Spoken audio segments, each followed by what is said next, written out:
Om. So continuing with the fourth step, or the practice or the stage of the fourth stage, which is the gateway of nirvana. So in the third stage, by study and contemplation, one has equipped and gained insight into various principles. But that is still by way of effort. In the fourth stage, what we are looking for is an effortless action. Effortless action. So how does that effortless action come? Here Hakuin has used a couple of words which I read earlier. One sentence which is striking is, the way of knowing perfect action transcends the bounds of practice, realization and attainment through study. So he is talking about, it is therefore a way of knowing that is reached through effort. Means whatever was there up to stage 3. The way of knowing perfect action transcends the bounds of practice, realization and attainment through study. It is beyond any kind of demonstration or explanation. One should say that knowing by way of differentiation is like the flower of complete awakening. One could say that knowing by way of differentiation is like the flower of complete awakening. Practice is the flower coming into bloom. On the other hand, with knowing and doing what needs to be done. Doing what needs to be done means freely, doing something freely, unobstructed action.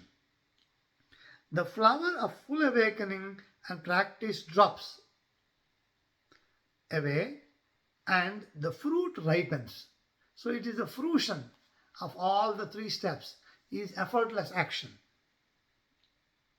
So he says you cannot possibly see this even in a dream unless you have passed through the final stages of transcendence of our school, meaning he is referring to the practices of the Rinzai Zen school.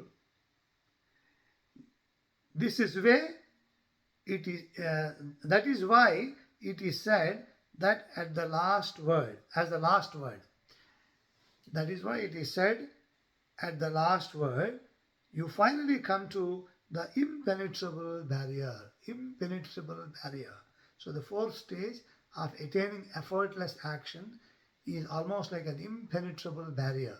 So what are the techniques that should be employed at this stage? That's what he's going to describe in the next paragraphs.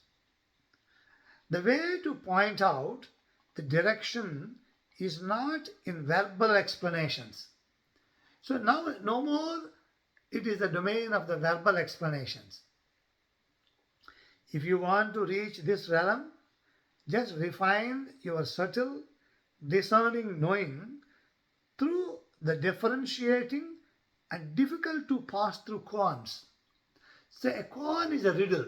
A koan is a riddle which challenges the mind, to solve which you have to give a full attention, 100% attention.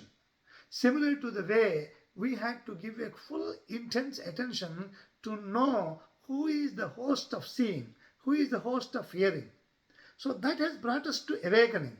But to penetrate and come to this effortless action, the effort needed is much more intense. For that, similar to those earlier investigating for a seer, hearer, etc., now a bigger challenge is to be, the new challenges have to be given to the intellect so that it will open up in ways which cannot be explained by words, as he says. So the way Rinzai Zen and of course Soto Zen as well, to a great extent, uses the koans. So we'll see, for example, we commonly hear one or two things. What is the sound of clapping by one hand, clapping with one hand?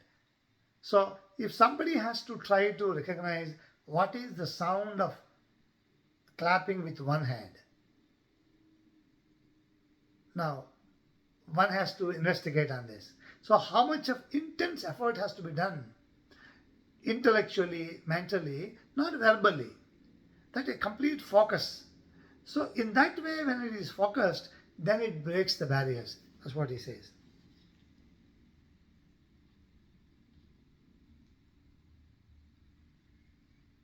The way to point out the direction is not in verbal explanations. If you want to reach this realm, just refine your subtle, discerning knowing through the differentiating and difficult to pass through koans. Means more difficult koans. If you work on, the mind will develop. Smelting and forging hundreds of times, over and over. Even if you have passed through some, repeat them over and over. Examining meticulously, what is this little truth beyond all convention is the great matter of transcendence. So he's saying, this is this little truth. What is this little truth beyond all convention in the great matter of transcendence?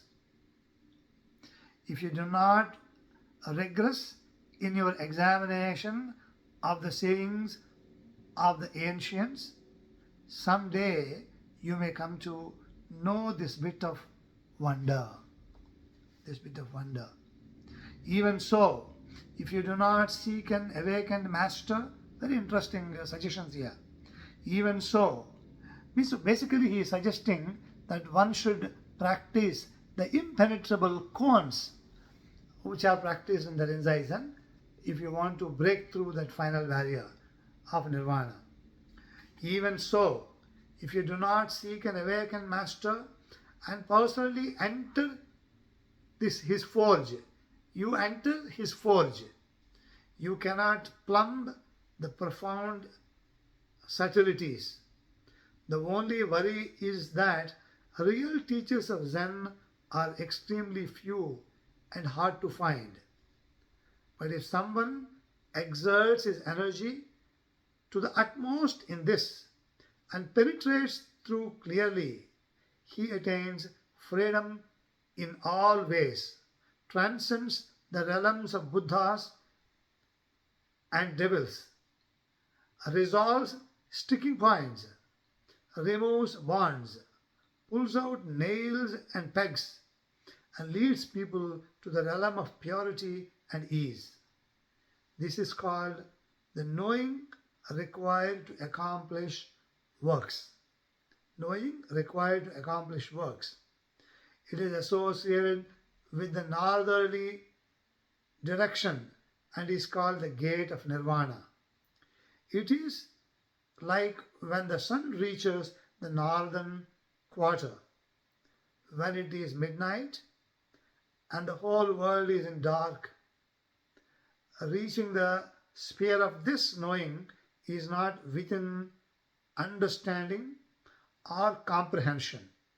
Even Buddhas cannot see, much less outsiders and devils. So it's only by practice, and one transcends this stage of nirvana, they will understand what it is, he says.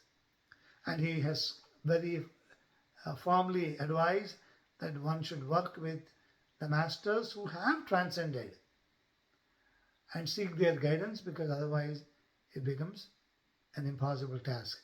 That is the caution of Hakuin. This is the thoroughly peaceful state of pure reality of the Buddhas and the patriarchs. Means the stage of nirvana is thoroughly peaceful state of pure reality of the Buddhas and the patriarchs. The forest of thorns that patch-robed monks sit, lie and walk in 24 hours a day. It is the forest of thorns that patch-robed monks sit, lie and walk in 24 hours a day. This is called the great nirvana, replete with 4 attributes: self, purity, bliss, and equanimity. So the state of nirvana is the self. Purity means it doesn't have anything contaminating it as objects or phenomena, because everything is one. Purity. Bliss means a state of ananda and eternity. It is also called knowing the essential nature of the cosmos, in which the 4 ways of knowing are fully complete. Knowing the cosmos in which all the 4 ways of knowing are complete. Like Samyak Sambodhi is the word that is used. Complete enlightenment. The center means harmonizing the 4 ways of knowing into a whole, and the essential nature of the cosmos means the king of awakening, master of the teachings, being king of the dharma, free in all ways.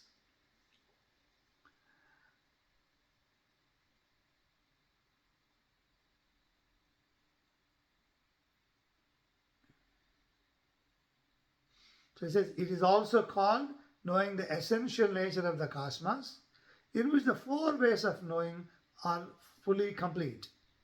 The center means harmonizing the 4 ways of knowing into a whole.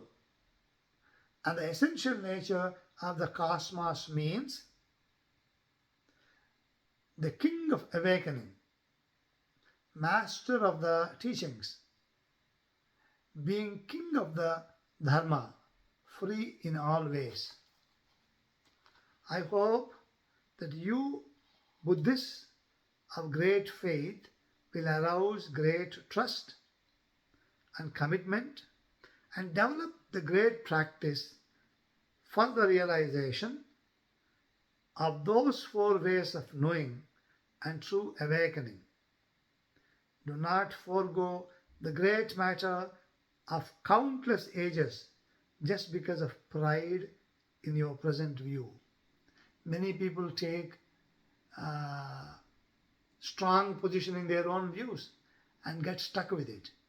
Here Hakuin is cautioning by saying, do not forego the great matter of countless ages just because of pride in your present view. So he has beautifully given a detailed account based on his own direct experiences, where it is mentioned that he had multiple awakenings in his own life. So though he thought on his first awakening that it was all, and later he discovered in his own life that many awakenings took place, and whereby he attained finally. He was born in, I think, 1686, as I saw, and passed away in 1769, possibly. He lived for 83 years, I think. So, great man, Hakuin, he has given a beautiful essay on this Kensho, which is the first stage. And of course, we all thank Albert Lowe for making this available to us. This book has not only this 10-page translation of Kensho written by Hakuin, but also has a commentary for what is written here. That commentary written by Albert Lowe. So I'm myself not going to read that here. Those of you interested may procure this book and read his commentary. But I felt quite sufficiently helped to having read the translation of the main text of Hakuin. Of course, commentary may add a few more, important points for my benefit also. But at this stage, I would leave it there. And I will also share maybe some ideas from the book of Thomas Cleary. He's also a great man who has translated many, has written extensively on the Buddhist thought. So I will try and see if I can share some of them. I hope this reading would help some of you who have had a chance to listen to this long and slow reading from my side. And once again, we are quite grateful to Hakuin and also Albert Lowe for translating this. Om Shanti Shanti Shanti. Hari Om Tat Sat. Sarvam Sri Krishnarpanamastu. Hari Om Tat Sat.